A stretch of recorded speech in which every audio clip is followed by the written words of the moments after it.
että tällä tavalla nyt annamme puheenvuoron Jussille. Tervetuloa.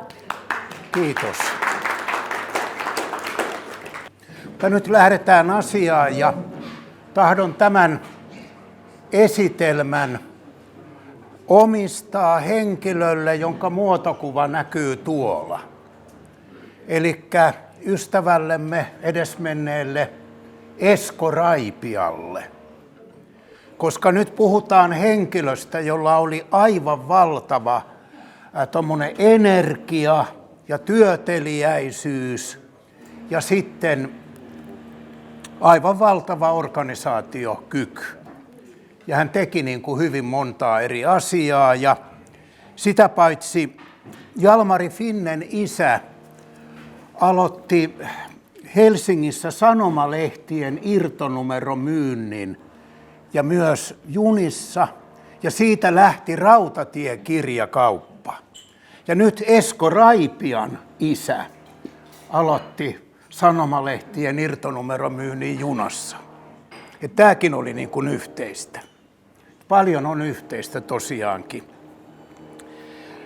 Mutta nyt kun lähdetään tästä Jalmari Finnestä puhumaan, niin sanon, että nythän 11. elokuuta tulee todellakin 150 vuotta Jalmari Finnen syntymästä. Ja meillä Kangasalla juhlitaan sitä oikein kovasti, että ehkä jos olette lukenut tästä Morosta, edellisestä numerosta, niin siellä hieman kerrotaan, että meillä on ajatus tehdä semmoinen oikein iso juhla ja sinne kaikkia teitä toivottaisin tervetulleeksi. Ja katsotaan sitten, minkälaista ohjelmaa siellä on. Kun puhutaan Jalmari Finnestä, niin hänestä olisi valtavan paljon puhuttavaa. Ja aina tuntuu, kun pidän näitä esitelmiä, että niin kuin yrittäisi valasta laittaa sardiinipurkkiin. Että se on aivan yhtä mahdotonta saada niin kuin Jalmari Finne. Aina jää ihan tärkeitä asioita jää pois ja aina se on sitten sen esitelmöitsijän intressien mukainen, mitä niin kuin puhutaan. No, Jalmari Finne siis syntyi 11. elokuuta 1874 Kangasalla. Hän syntyi keskosena. Oman sanomansa mukaan oli niin kiire saada maailmassa paljon aikaan, että syntyikin vähän aikaisemmin ja erittäin varhain aamulla, jolloin hän tapasi herätä ja alkaa heti töihin. Ja tämä oli aika erikoinen perhe. Siis hänen isänsä oli tuomarin avioton poika. Siis tuomarin ja tämmöisen piian avioton poika. Ja äiti taas oli Puuseppä Westerlingin tytär ja oli monta sukupolvea ollut Kangasalla. Myös tämän isän nämä edelliset sukupolvet liittyi Kangasalaan.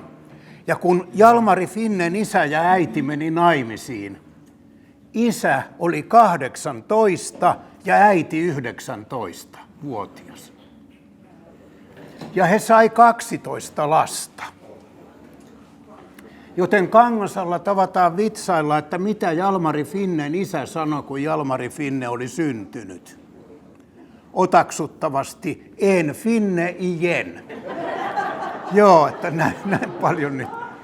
Lapsia tuli sitten ja isä oli tämmöinen tosiaan Esko Raipiamainen, semmoinen liikemies oli jo tämän isäkin, että hän perusti höyrymyllyä ja värijäämöä ja tämmöistä puutarhaseuraa ja oli myös VPK:n puuhamies ja monta.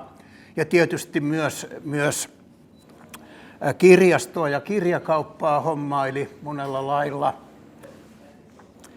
Ja Jalmari Finne sitten eli täällä idyllisessä Kangasalan pienessä kirkonkylässä ensimmäiset vuotensa.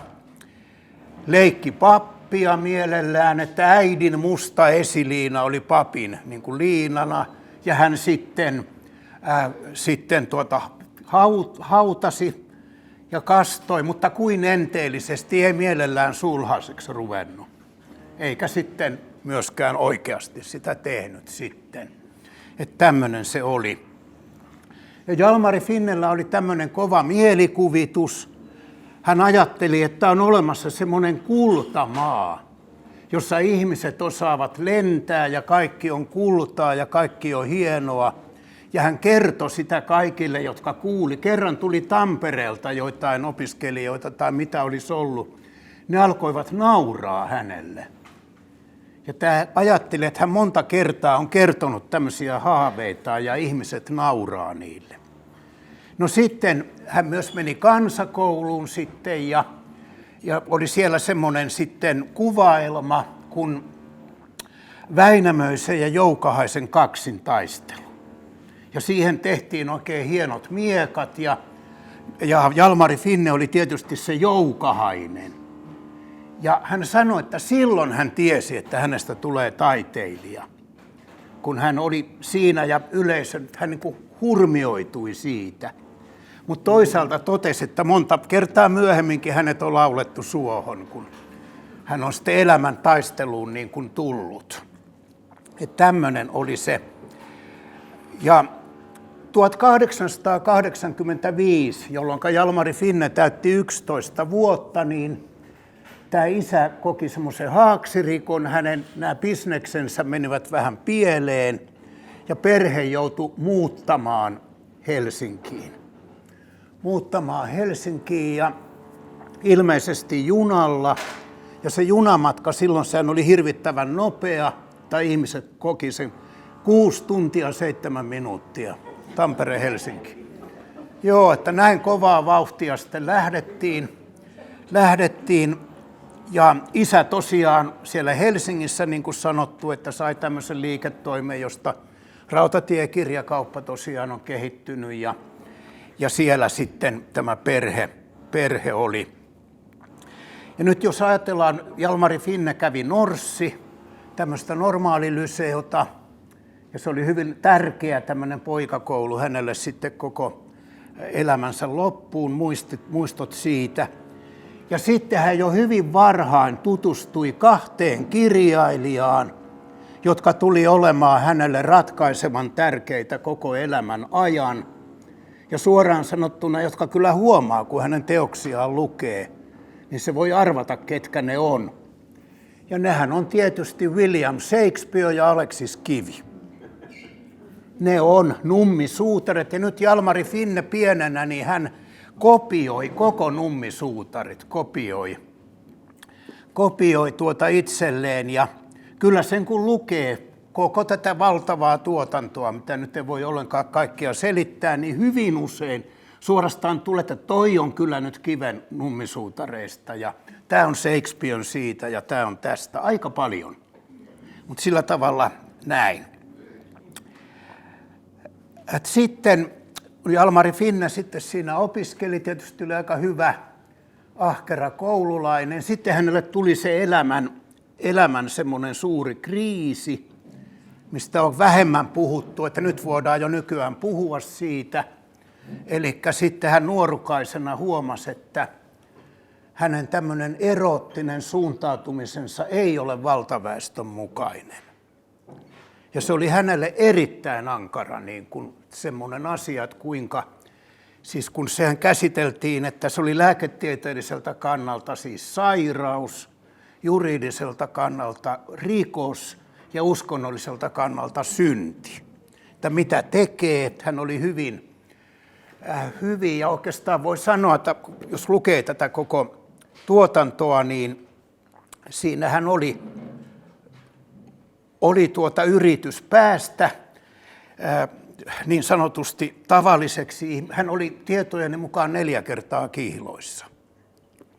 Ehkä 4 kertaa, se on ihan varma. Ja yksi näistä kihlatuista oli Tampereen teatterin johtajanakin toiminut Elli Tompuri. Ja valitettavasti sitten, mutta kun näissä lukee, niin harva kirjailija niin syvällisesti käsittelee niin kuin miehen ja naisen välisiä suhteita ja niin kauniisti kirjoittaa monenlaisia tämmöisiä juttuja kuin hän, mutta että hän pääsi siitä jotenkin irti, mutta sitten tuli seuraava tämmöinen vaikea, eli se isän ja äidin avioero. 30 vuotta suunnilleen ne oli ollut naimisissa, 12 lasta ja ero. Ja tämä isä sitten, se sanotaan nyt meni niin kuin, kai nykyään sanottaisiin deekikselle se isä. Ja teki vielä sitten muita lapsia, että Finnellä oli ainakin yksi velipuoli oli. Ja niin kuin tämmöisissä tapauksissa usein käy, niin isä ja äiti, vaikka ne sitten asu erillään, niin ne melko samaan aikaan vuonna 1926, niin noin 80-vuotiaana kumpikin kuoli. Ja isä oli jossakin tämmöisessä hoitokodin tapaisessa, jonne Finne sitten oli hänet niin kuin tehnyt. Ja Finne joutui sitten tässä tilanteessa näistä sisaruksistaan aika paljon huolehtimaan. Ja nyt onkin aika sitten puhua vähän näistä sisarista.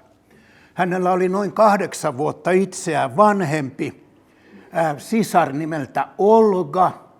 Ja tämä Olgahan tuli suomalaiseen teatteriin näyttelijäksi. Sitten hän sai nimen Olga Poppius. Hänen miehensä oli Tullihallituksen ylipäällikkö, kun se oli siis Poppius. Ja nyt hän kotona, siis Finne sai varmasti paljon tukea siellä teatterissa sitten, kun hän alkoi ohjaajauransa ja joutui, kun hän oli niin kovin nuori, niin näiden vanhempien konkareitten aika lailla halveksimaksi. Ja joskus sitten, kun hän ohjasi, niin oikein itku tuli, niin se isosisko tulee ja sanoi, että pure hampaat yhteen. Ei. Et sillä oli tämmöinen tuki, niin kuin tässä näyttelemisessä siltä pikkusiskoltaan, Olkalta. Ja niin kuin sanottu sitten, hän jo 22-vuotiaana, hän meni yliopistoon ja opiskeli tietysti siellä estetiikkaa, mutta siitä niin kuin ihan niin kuin ilman muuta sitten tuli sinne suomalaiseen teatteriin ja Kaarlo Bergbom, joka oli aika lailla häntä vanhempi tohtori, niin sai sitten hänet apulaisekseen. Oliko nyt 30 vuotta ikäeroa, jos oikein muistan. Mutta joka tapauksessa Finnestä 22-vuotiaana tuli siis suomalaisen teatterin apulaisjohtaja. Ja nyt sitten niin hän siellä ihan hirveästi, niin tämä jäi vielä sanomatta, että kun hän teatteriin meni, niin sitä ennen vanhaan oli tämmöinen käsitys, ja kai se vieläkin aika lailla on, että näyttelijän täytyy olla lausuja. Se on semmoinen eräänlainen edellytys. Jos me ollaan nyt Eino-klubissa, niin ennen kuin Eino Salmelaisesta tuli mikään Eino Salmelainen, niin mikä hän oli? Hän oli lausuja. Kun hän oli kovassa hädässä taloudellisissa vaikeuksissa, niin ei muuta kuin lausumaan.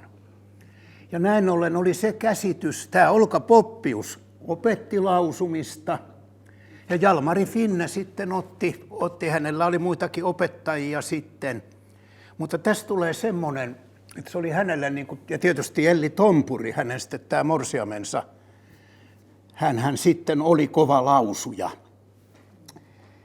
Ja nyt hän on tällä tavalla, että niin kuin tuo Esko Raipia, niin Jalmari Finne oli, että senkin takia otin nyt tämän filmauksen, että jos Jalmari Finne nyt eläisi tässä, niin se olisi kysynyt, että missä se filmaaja on ja missä se äänittäjä on ja siis missä.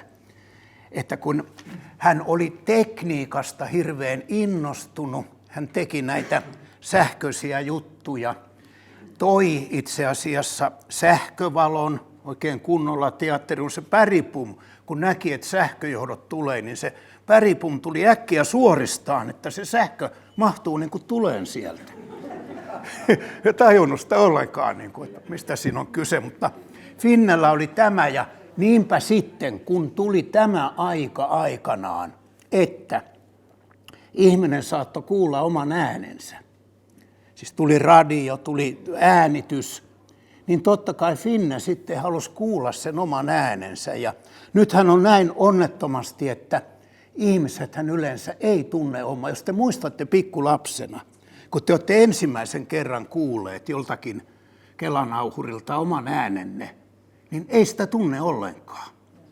Ja kun tämä Finne tuli sitten ja se tuli se ääni, niin Finne teki näin ja juoksi pakoon jonnekin. Ei koskaan sitten kuullut sitä ääntään. Ja näin tuolla Kangasalan lepokodissa sitten nämä emännät, jotka siis tunsi hänet, niin sanoi, että se ääni ei ollut mikään semmoinen Jyrinkosken ääni, vaan se oli mäkättävä vuohen ääni niin kuin lähinnä. Se oli semmoinen. Mutta tosin sitten ei kukaan niin kuin huomannut, kun hän alkoi puhua, että se oli niin hienoja ne puheet, että se ensiksi, että oho, onpa kumma ääni, mutta sitten kun hän puhui, niin se oli niin valtavaa se puhetaito hänellä. Ja jos ajatellaan se Finnen teatteriura, se varsinainen teatteriura, siis alkoi 1896 siellä suomalaisessa teatterissa ja päättyi sitten 07 oikeastaan maaseututeatterissa. Se teatterijohtajaura oli noin pitkä, joko apulaisjohtajana tai teatterijohtajana. Ja nyt jos me ajatellaan niin kuin suomalaista kulttuurihistoriaa, niin sehän on jännittävä asia, että se aika, se on hyvin tarkkaan semmoinen aika kuin Jugend.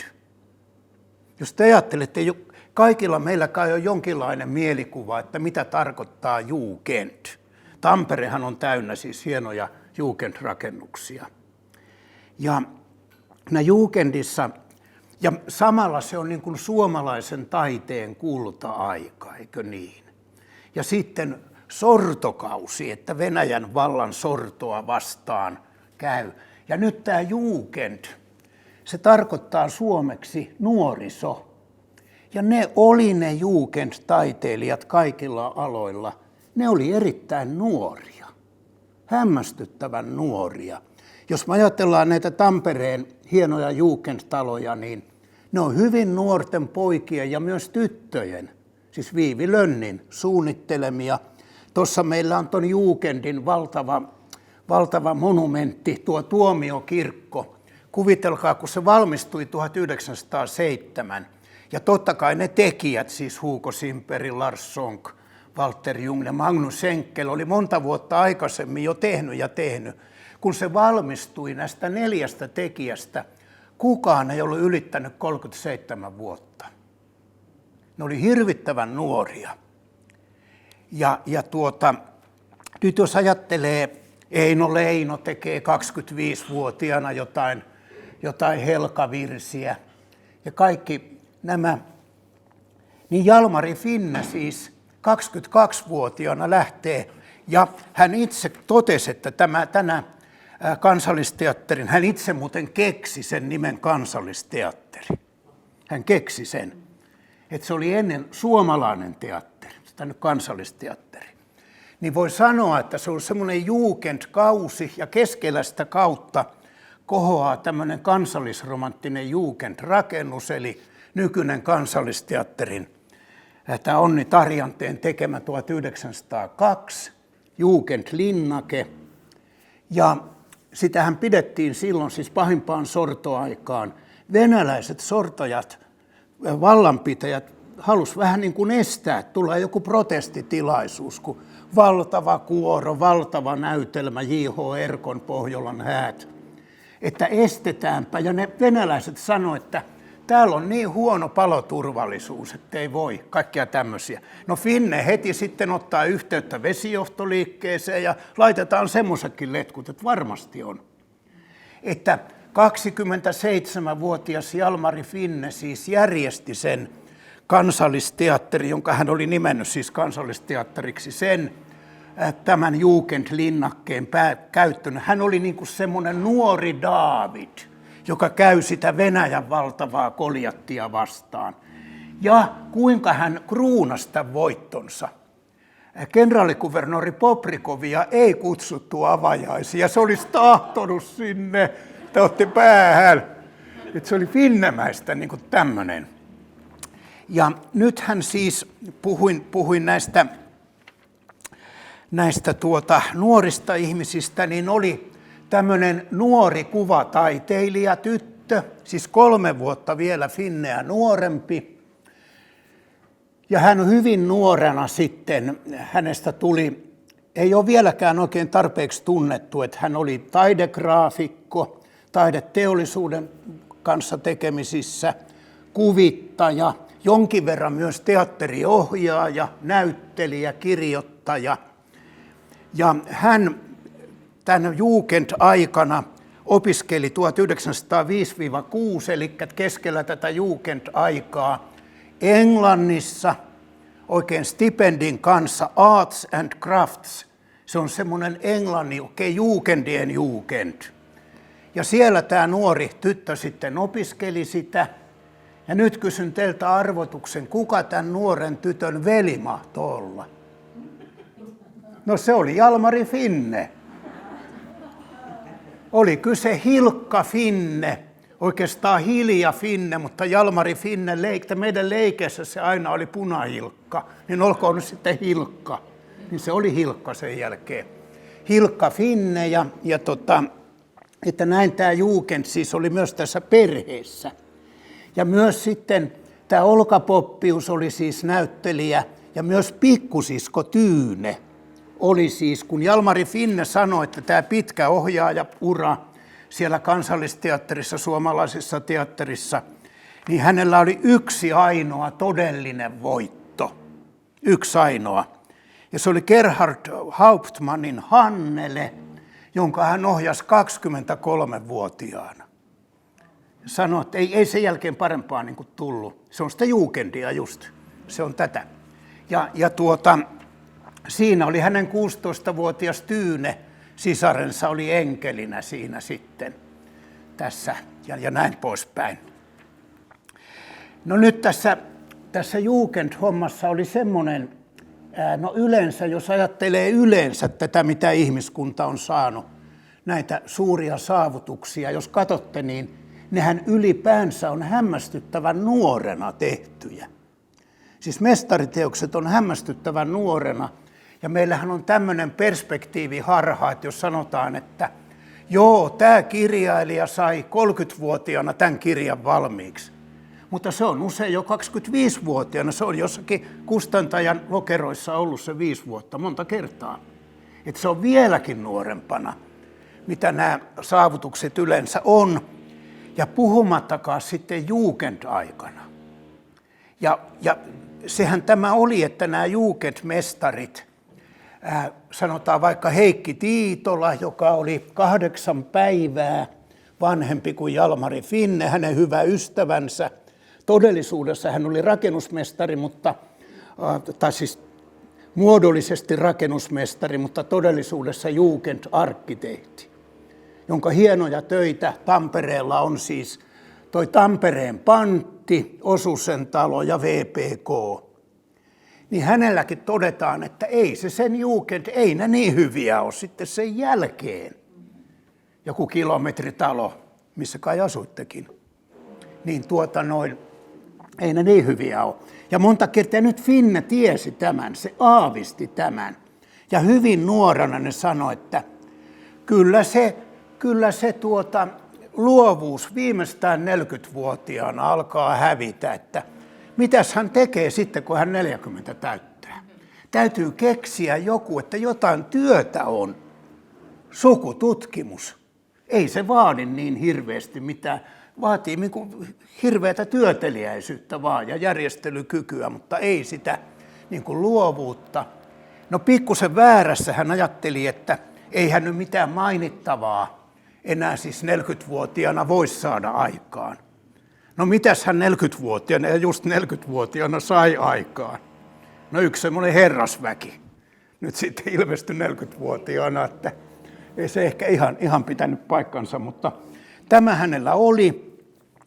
Ja hän siis 1904 sanotaan, että Kansallisteatteri menestyi kyllä, mutta hänet niin kuin savustettiin. Sehän on teatterijohtajien semmoinen yleinen, että jos oikein hyvin menee ja kunnon ura, niin ajetaan ulos vaan. Niin näin Finnellekin kävi sitten sillä tavalla. Ja sitten hän ajatteli, että hän menee, hänelle tarjottiin jo vähän, katteli, että johonkin lehteen toimittajaksi tai jotain, niin sieltäpä tulikin Viipurista semmoinen mies, semmoinen Mie Maksan, semmoinen mies. Eli tämä kauppaneuvos Lallukka, ja houkutteli hänet sitten maaseututeatteriin, mikä oli Viipurissa. Ja siellä hän teki tämmöisen 3 vuoden oikein upean uran ohjaajana. Ja sinne hän otti myös, Finne sitten piti oopperasta kovasti paljon. Sekin oli yksi syy hänen savustukseensa ehkä, että se ei aina saanut sitä oopperaa ja puhenäytäntöjä aina näin kuin yhteen. Mutta siellä Viipurissa hän sitten ohjasi tämän Kaarle kuninkaan metsästyksen ja Turussa hän jopa johti. Hänen hyvä ystävänsä Erkki Melartin, tämmöinen juukenssäveltäjä, joka oli melkein just samaan aikaan syntynyt, melkein samaan aikaan kuollut, tämmöinen myös poikamies, monella lailla samanlainen, niin antoi tunteja ja hän sitten oppi myös aika hyväksi pianistiksi. Mutta Finne pystyi säveltämään teatterimusiikkia, jos tarvittiin. Toki hän mieluummin antoi jonkun Melartinin tai vielä mieluummin Sibeliuksen tietysti tehdä se homma, mutta senkin hän teki. No sitten 1907 hän ajatteli, että nyt se teatteriura saa olla loppunut. No hän vielä tuli myöhemmin sitten vuodeksi vielä Viipuriin 1 vuoden ja kyllä häntä harkittiin Tampereen teatterinkin johtajaksi, kun se oli aina, sehän oli koko ajan pula, että mistä me saadaan taas Tampereen teatterin johtaja. Niin se oli siinä monta kertaa, mutta että ei se ehkä kuitenkaan, mutta se oli niin kuin ehdolla, ainakin spekulaatioissa. Niin silloin hän päätti ruveta ihan päätoimiseksi kirjailijaksi. Siis 1907, niin mitä hän oli 43, mitä se oli, niin ja niitä alkoi tulla sitten valtavasti näitä kirjoja. Itse asiassa hänen ihan ensimmäinen tämmöinen varsinainen teos syntyi jo silloin sen suomalaisen teatterin aikana 1800-luvun lopussa, ja se oli näytelmä Kaarina Maunun tytär, joka tapahtuu osin Kangasalla. Ja meillä on ajatus siitä, ehkä mä oon nyt saanut sen pääkirjan haltuuni, niin se on yllättävän hyvä. Ja jos te ajattelette, minkälaisia teemoja siinä on, niin kilpailevat veljekset, vallasta kilpailevat veljekset, niin kukas kirjailija tässä tulee vähän niin kuin mieleen? Se on se Shakespeare. Ja tämä Kaarina Maunun tytär sitä paitsi eli juuri samaan aikaan kuin Shakespeare, että silloin se semmoinen Shakespeare-kauluskin. Että tämä oli niin kuin selkeä, ja sitten myöhemmin tuli Juhana Herttuan hovissa. Ja nämä meni siellä, mutta ei kovin hyvällä menestyksellä siellä suomalaisessa teatterissa. No, sitten jos katsotaan erikseen tätä, siis hän teki valtavasti erilaisia kirjoja. Ja jos katsotaan näitä lastenkirjoja, niin sekin hän on siinä oli muun muassa semmoinen kuin Janne Ankkanen. Ja ehkä me siellä Kangasalla, mä todistan teille, että me saadaan semmoinen näyttely ehkä, missä on näitä Finnen kirjojen kansia. Niin tämä Janne Ankkanen sekä kuinka se on piirretty, että se mitä siinä tapahtuu, niin se aivan muistuttaa erästä toista ankkaa. En nyt sano mitä ankkaa, se mahtaisi muistaa, mutta aivan samanlainen. Ja kun tiedetään, että tämä, joka piirsi sen Finnelle tämän Janne Ankkasen, eli Fogeli, eli tämä herra, joka on keksinyt Pekka Puupään, tai ei, Jalmari Finne senkin on keksinyt. Hän kerran sanoi, kun tämä Fogeli mietti tämmöistä, että hän piirtäisi tämmöisen kukkahattusen, tämmöisen, niin Jalmari Finne sanoi, että se ja se henkilö, mikä me tunnetaan, on varsinainen Pekka Puupää. Joo, siitä se löytyi, että hän on senkin niin kuin keksinyt sen Pekka Puupään. Ja hän tietysti sitten tuli lasten, me ehkä siellä Kangasalla sitten käsitellään tämäkin asia, että minkä takia sitten vanha poika rupesi lasten kirjoja tekemään. Siinä oli hänen tämmöinen ystävä kuin Helmi Kruun, joka houkutteli. Hänellä oli tämmöinen lehti kuin Pääskynen ja että siihen pitäisi saada lapsille jotakin. Ja näin tämä Finne sitten, ei se nyt oikein. Ja sitten, niin kuin sanottu, 40-vuotiaana sitten alkoi tämä Kiljus-sarja. Ja tässä talossahan Esko Raipiahan sikälikin liittyy tähän, että täällähän on esitetty Kiljusia ja Kiljusen isähän on tässä, eli Paplo. Ja äiti on siellä, hyvänen aika. Isä ja äiti on täällä nytkin. Joo, kyllä. Ja varmaan te nyt sitten haluatte kysyä, että mistä tämä Kiljuset oikein lähti liikkeelle. Nyt täytyy huomata, jos me katsotaan tarkkaan, niin siellä sanotaan, että nämä pojat, niin kuin muistatte, Mikael ja Lennart, eli Mökö ja Luru, niin siellä sanotaan, että nehän oli kaksoset. He on syntyneet Susannan päivänä. Ja kukas myös on syntynyt Susannan päivänä? Jalmari Finne. 11. elokuuta, että nämä kaksi villiä poikaa, huomaatte, ne on hyvin erilaiset. Että toinen on niin kuin enemmän muistuttaa isänsä ja toinen äitiänsä, että ne on eräänlainen Finnen oma kuva. Ja sitten tulee mieleen tämä, että tämä nimi, sehän se Kiljunen, heidän oikea nimihän on Kiljander. Ja niihin aikoihin, kun tämä Kiljuset keksittiin, niin meillähän oli näytelmäkirjailija Robert Kiljander, Sanni Kortmanin koulu. Liisakin on sitä skandaalityttökoulussa, joka on hänen tästä Sanni Kortmanin koulusta muodosteltu. Että olisiko se tämä Robert Kiljander jotenkin antanut siis tämän nimen?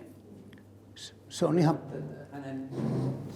Finnehän kirjoitti tämän nimihistorian sillä tavalla, että silloin kun hän opiskeli tuolla Jyväskylässä, niin siellä oli tämmöinen lehtori Kiljander. Joo, kyllä. Jolla oli nämä kaksi poikaa niin kuin siitä hän otti sen nimen tämän Kiljanderin nimen. Mä sen takia on selville, että se on niin kuin sukulaisia tämä Kiljander, lehtori Kiljander. Joo. Siinä on niin kuin, se nyt ei kuulu tähän erityisesti, mutta siitä mä olen lukenut paljon meidän tyttären pojalle sitä kirjaa. Se aina halusi, kun se oli pieni, että luetaan sitä kirjaa. Ja sitten mä luin sitä kirjaa, kunnes sitten yksi sukututkija, joka on selvittänyt sekä mun että muun muassa Mäen Sepon sukua paljon, niin kertoo juuri, että tämä Kiljander on sun sukulaisista. Ymmärsin vasta, että me luettiin sukukirjallisuutta, kun me luettiin niitä Kiljusen herraslakia. Ja sitten aina sen jälkeen, kun me kysytään, niin mitä sukua sä oot, niin mä oon voinut ilmoittaa, että mä oon Kiljusen herraslaki. No niin, tämmöisiä on aina mielenkiintoista kuulla, kun Finnestä puhutaan, niin ihmisillä on hyvin usein tämmöisiä mitä ei oikeastaan ole tiennytkään. Ja tästä vielä Kiljusen herrasväki, hän on mennyt Tampereen työväenteatterissa, muistan 1964. Ja se oli Vili Auvisen ohjaus silloin. Ja se, mikä täällä meni, niin se oli Vili Auvisen sovitus. Oli se. Mutta se siitä. No sitten näistä näytelmistä, tietysti siis romaaneista oli Sysmäläinen 1910, joka varsin pian tuonne Tampereen työväenteatteriinkin sitten tuli. Ja yleensä nämä Jalmari Finnen, paitsi siinäkin on se Shakespeare, että valepuvussa, muka niin kuin tyttö on pojan puvussa eikä sitä tunneta, niin sehän on niin kuin loppiaisaatosta suoraan. Ja tämmöisiä asioita. Ja tämä Sysmäläinen, siis siinähän mies rakastuu omaan vaimoonsa tietämättä, että se on sen oma vaimo. Siis siinähän on tämmöinen, mitä merkillisin tämä. No sitten on näitä tämmöisiä niin kuin Nuijasota 1913, ja sehän perustuu, ja tässä Finne sitten lähti näihin yhä enemmän näihin tutkimusasioihin, että siinä Nuijasodassa, jos se ja se talo, se ja se ihminen, että se on myös mahdollisimman tarkka. Siis että se pitää niin kuin paikkansa.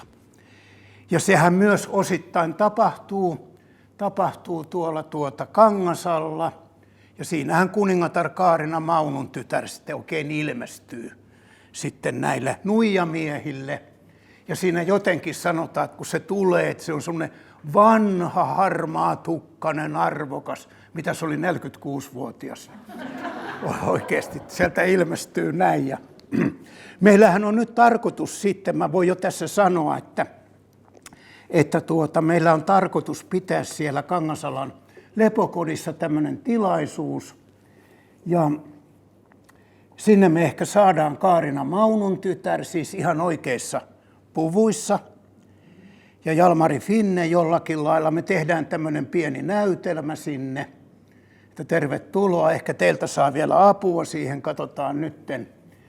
Ja nythän on tällä tavalla, että meillä Kangasalla, paitsi Jalmari Finne on esiintynyt, mä oon sitä esittänyt ja mutta sitten meillä on ollut tämmöinen kuin Sinikka Mörman, joka on Liuksialan kartanon sivutilan oikeastaan emäntä.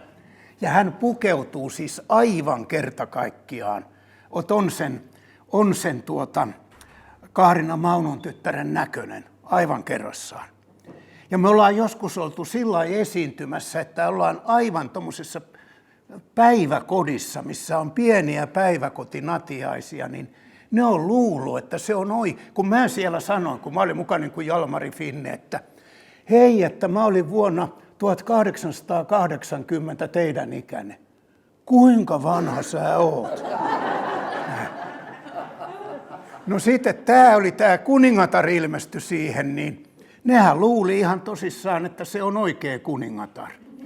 Mutta yksi pikkutyttö tulikin mun luo ja sanoi, että ei se kuningatar ollutkaan oikee. Jaa, mistä sä niin päättelit? No kun se puhui kännykkään. Joo, tällä tavalla koitetaan saada näitä. No sitten näistä muista näytelmistä, niin tietysti meillä on sitten tämä varmaan moni muistaa tämän Kauppaparoonin. Ja senhän Tampereen teatteri sitten on 1994, että siitäkin tulee jo näinkin monta vuotta kuitenkin. Ja katsotaan nyt, täällä on joitakin, jotka on siinä ollut mukana tässä, eli ohjaus oli Eila Lappalaisen, lavastus Yrjö Tapperin, puvut Maiju Veijalaisen. Ei ole tällä kertaa. Sitten Pekka Makkonen Kauppaparoni, se oli Jyrki Kovalev. Muistan senkin. Ja tämä Kauppaparoni, hän itse asiassa, nyt me huomata sitä, että Jalmari Finne usein niin keksittiin uusia sanoja Suomeen. Että mietittiin, hän eli semmoisena aikana, että tuli tämmöisiä niin kuin lainasanoja, esimerkiksi traktori, niin keksittiin, että se on peltoveturi. Keksittiin, ja sitten oli esimerkiksi sport, niin arvakaa mikä oli sport ihan ensin. Se oli hippahommailu. Ja sen jälkeen se oli virkeily. Että nyt meillä olisi iltapäivälehdissä olisi nyt otsikkoja, että virkeilijä jäi kiinni piristeistä. Varmastikin, joo. No sitten siinä oli Alli Makkonen, hänen rouvansa Marjut Sariola, Aino ja Sivi ja heidän tyttärensä oli Eeva-Riikka Nurminen, Mari Pajala ja Emma Makkosen palvelijatar oli Liisa Roine, muistat vieläkin. Ja te kävitte Kangasalla Finnen aarteita katsomassa silloin. Joo. Sitten Alisa Pulkkinen, siinä oli Mauno Käpyaho, Markku Eskelinen, Mikko Hänninen, Reidal Palmgren ja valot oli Olli Vanhatalo ja äänet Simo Savisaar ja tarpeiston hoitaja oli Marja-Leena Niittymäki. Et on täällä nyt näitä samoja. Mutta sitten se Finnen varmaan kuuluisin näytelmä tietysti oli Pitkäjärveläiset. Ja sehän lähti oikeastaan siitä, että Finnellä tuli semmoinen aikamoinen, kuinka mä sanoisin, miten mä nyt sanoisin, semmoinen superihmisen käsitys niin kuin itsestään. Hän kirjoitti, näissä monta kertaa hänen näissä romaaneissaan on semmoinen kertakaikkinen niin kuin joku supermies, jota hän sitten niin kuin itse ajatteli olevansa, ja hän kirjoitti sitten semmoisen näytelmän kuin Adrimabilis, jossa on tämmöinen, oliko se skottilainen aatelismies. Ja Finne oli aivan tosissaan, että lähetetään se Moskovan taiteelliseen teatteriin ja Lontoon His Majestet-teatteriin, ja kovasti sitten pettyi, kun ei ne ottanutkaan niitä. Eikä se sitten siellä Kansallisteatterissakaan oikein menestynyt. Ja silloin niin kun mä näkisin, että kun ei tämmöisiä, ne on tämmöisiä aatelismiehiä ja miekkamiehiä, mutta superihmisen ajatuksesta hän ei luopunut. Ja mun tulee mieleen, että hän ainakin nuorena oli, että Nietzschen filosofiaa kovasti siihenkin oli. Ja Nietzschen filosofiassahan ihminen on eräänlainen eläimen ja yli-ihmisen välillä oleva nuora. Eli läpikäytävä. Ja mikäs onkaan tässä pitkäjärveläisessä kuin läpikäytävän Henna, joka on selvästi yli-ihminen siinä. Se on yli-ihminen. Että tämä muuttui tämä tämmöinen aatelismies tavalliseksi suomalaiseksi kansannaiseksi. Ja sehän oli sillä tavalla, että kun Finne oli kirjoittanut, sehän perustuu todellisuuteen, mitä tapahtui. Ja tapahtui 1765, jolloin Kangasalan nykyistä kirkkoa rakennettiin, se sanotaan siinä. Ja siinähän sitten hän oli tämän kirjoittanut. Se oli 7 vuotta painettuna ihan. Ei mikään teatteri huolinut sitä. Ei mikään huolinut. Mutta Jalmari Rinne, niin sanoi, että hän haluaa lukea sen ja kertoi sitten Finnelle, että hänpä pitää kovasti, hän pitää siitä kovasti. Ja Finne kertoi Kosti Elolle, että ainakin nyt Jalmari Rinne pitää kovasti tästä. Ja silloin Kosti Elo otti sen ohjelmistoon ja Finne oli kiitollinen Jalmari Rinnelle. Ja sehän oli valtava menestys sitten loppujen lopuksi. Sehän oli valtava menestys ja tietysti Elna Helman oli tämä läpikäytävän Henna ja sitten se vielä filmattiin ja muuta ja sitten Eero Roinekin oli siinä mukana nimismiehenä, mikä se oli. Valtava menestys, että sitä loppujen lopuksi se aina välillä otettiin uudestaan, että se oli mennyt sitten jo 150 kertaa. Ja sittenhän se vielä Työväenteatterissa meni 1999, ja silloinhan Tommi Auvinen ohjasi sen. Ja Eila Roine oli sitten tämä, siis oli tämä. Joo, 60. Oli, joo, piti sanomaan, oli kyllä, joo, kyllä. Siinä oli Irma Tanskanen, oli tämä läpikäytävä Henna siinä. Ja siinä oli Tuija Vuolle ainakin oli mukana siinä. Kyllä meni tosiaankin. Että tämmöisiä siinä oli. No sitten tästä olisi niin valtavasti kaikkia juttuja, että ehkä mä vielä sen verran sanoisin, että mulla on tämä, mä otin vain yhden ainoan kirjan ikään kuin esimerkiksi, ja se olisi 1909 ilmestynyt Ylioppilaita. Tämä on erittäin mielenkiintoinen, minkä mä nyt sitten tästä lukisin. Tästä olisi montakin, mutta ehkä on pakko lukea semmoinen kohta tästä, että tänään on Runebergin päivä. Ja tästä ainakin eräs osa on ihan kuin Runeberg olisi kirjoittanut tämän. Yhteen sulautuminen, jota rauhan Jumalatar tahtoo, tekee ihmiset heikoiksi, että vasta erillänsä kansakunnat voivat kehittyä.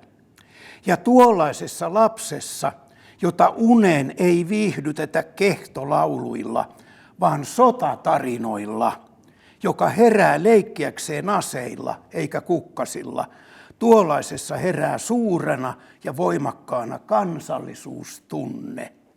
Ja nuo liput, joita esi-isät ovat taisteluissa kantaneet ja niiden ääreen kuolleet.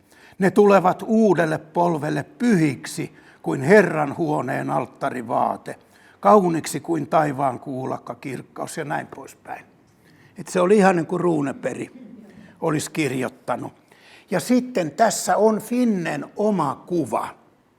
Tässä on semmoinen ylioppilas kuin Gabriel Tuderus, joka opiskeli, siis tämä alkaa 1655, 15 vuotta vanhassa Turun akatemiassa. Ja tämä kertoo myös semmoisesta professori Stodiuksesta, joka oli vähällä menettää virkansa ja melkein henkensäkin, kun sanottiin, että hän on vähän tommosia sopimattomia loitsuja ja tämmöistä salaista oppia, niin kuin opettaa semmoista kuin kappala, opettaa siellä ylioppilaille. Ja Finnen hän sitten kyllä monet Finnen näistä ystävistä niin kuuluivat tämmöisiin vähän mystisiin seuroihin,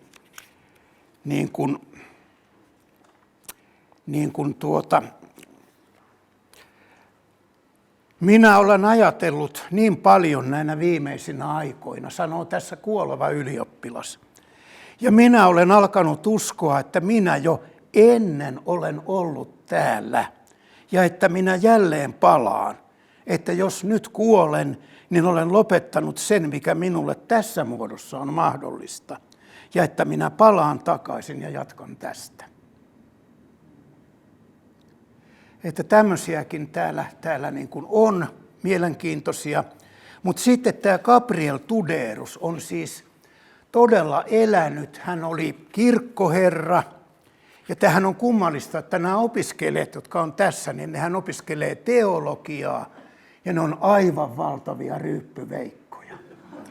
Ryyppyveikkoja ja tappelupukareita. Ja niin oli tämä Gabriel Tuderus, oli semmoinen.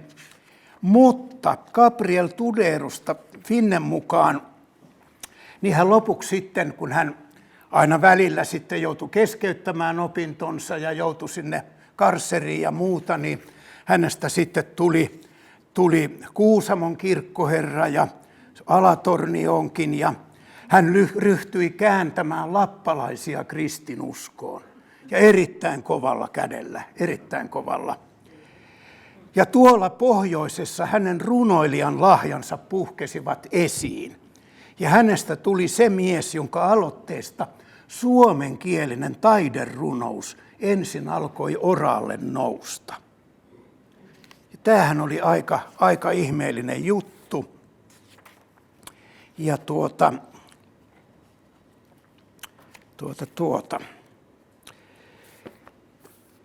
Finne näki tänä Tuderuksen niin kuin omana itsenään. Se Tuderus järjestää teatteriesityksiä, jotka hän ensinnäkin kääntää latinasta suomeksi tai ruotsista suomeksi. Huomatkaa, Finne itse oli tämmöinen kääntäjä.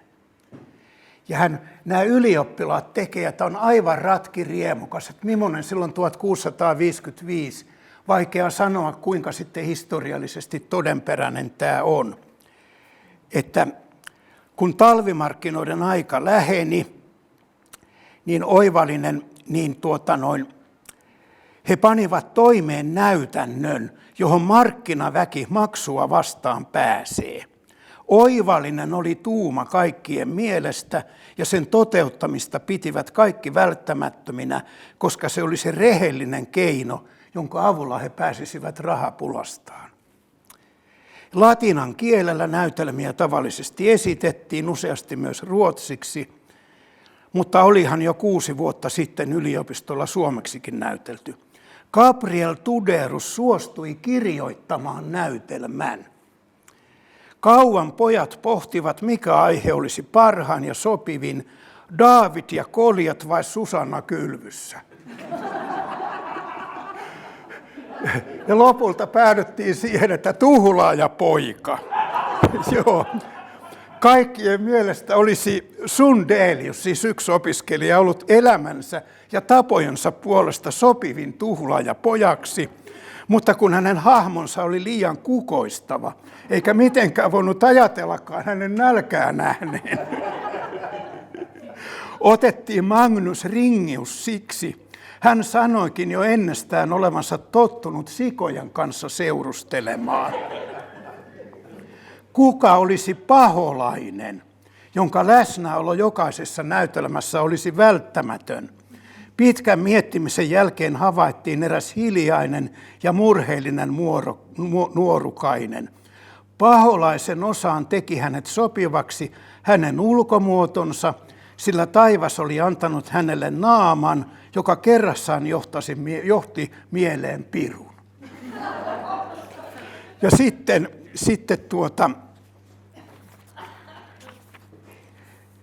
Ja sitten prologi esittelee, tietysti siinä pitää sikoja olla, sehän on sikopaimen tämä, eikö ole? Ja tässä ovat siat, ja prologi osoitti koulupoikia, jotka nelinkontin ryömivät maassa. Ja kun heillä ei ollut mitään erikoista pukua sikamaisuutta ilmaisemaan, päästyvät he aika sikavinkunan ja kiljahdukseen. Katsojissa se herätti sellaista riemua, että he menestyksen rohkaisemina huusivat uudelleen aivan kuin siat.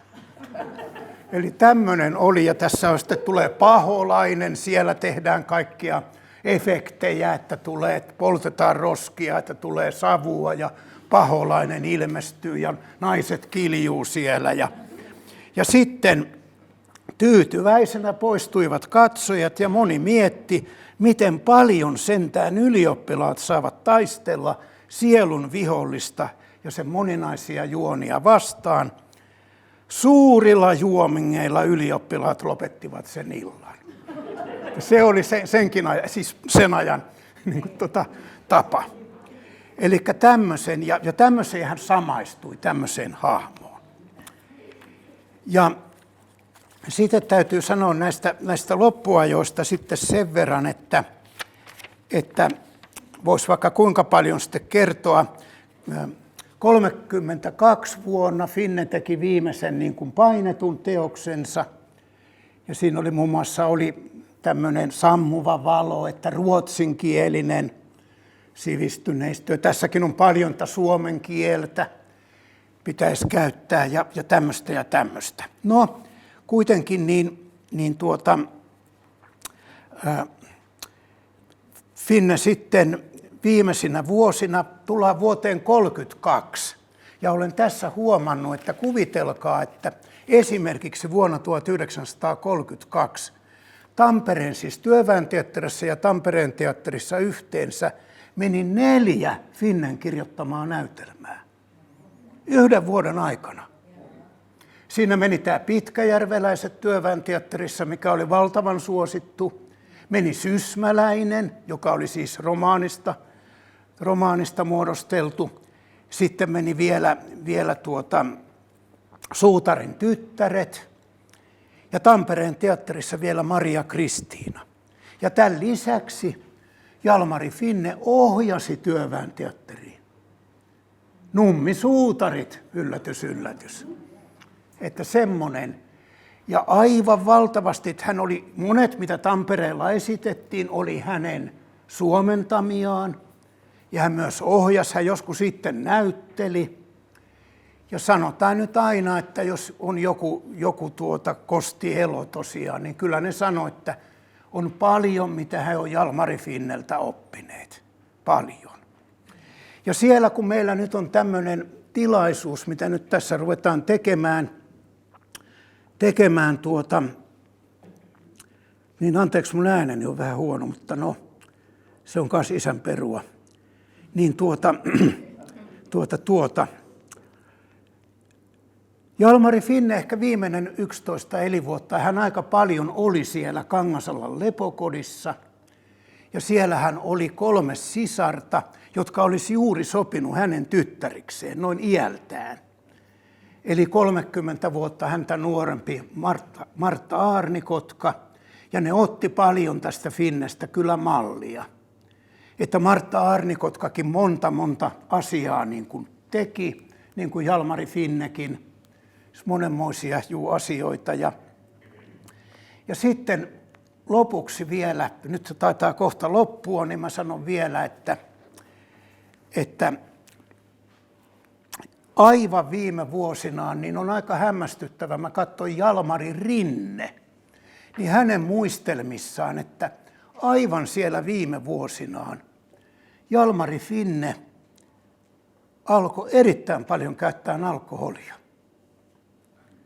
Ja kun hän ei aikaisemmin sitä ollut tehnyt, että hän tuli Kalle Halosen, tämän Pekka Halosen serkun, savolaisen serkun kanssa Finnen kotiin, niin Vinne kuoloo. Ja se makasi siellä aivan tokkurassa. No voidaan sitten arvata, että mikä siinä sitten on ollut tämmöinen. Mutta kyllähän sitten ihan viime vuosina kuitenkin ihan kunnon artikkeleita on saanut aikaan ja paljon. Kangasalan seurakunnalle hän on valtavan paljon lahjoittanut kaikkia esineitä ja tämmöisiä. Mutta tässä nyt oli tämmöinen ja enemmänkin olisi vaikka kuinka paljon. Mutta tässä. Kiitos.